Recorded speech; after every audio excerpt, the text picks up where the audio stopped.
салом алейкум. ман ҳуқуқшинос Ширин Ибронова бо шумо ҳастам. тӯли чанд рӯз мешавад ки шумо саволҳои зиёд дода истодед, хусусан муҳоҷирони меҳнатӣ дар Русия.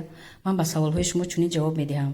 дар ҳақиқат фармоне ки 18 апрел 2020 аз тарафи роҳбарияти давлати Русия Владимир Владимирович Путин таҳти имзо расида буд, ана ҳамон фармон таҳти рақами 274 тамдид шуд то 15 июн ва аз 15 июн бо то 15 сентябр тамдид шуд бо сабаби анами пандемия COVID-19 ва боз таҳти маҷлиси калон баррасӣ шуд ин муҳокима ва ба масъалаи ҷиддӣ аҳамият дода айни ҳол ҳамон фармони 274ро ки то 15 сентябр буд, ҳамон то 15 декабр 2020 тамдид шуд, аммо дар ин тағйирот иловаҳо зиёд гуногунанд ва ман ҳуқуқшинос Ширин Ибронова рӯзҳои наздик пурра ба забони тоҷикӣ сода ба шумо ҳамин фармони 274 ки то декабри 2020 тамдид шудааст, ҳаминро ман сода ба забони тоҷикӣ ба шумо перевод карда тарҷума карда мефаҳмонам.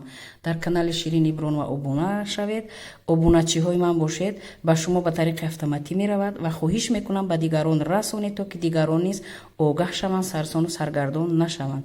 бо мо бошед. ҳуқуқшинос Ибронова. дар амони худованд бошед.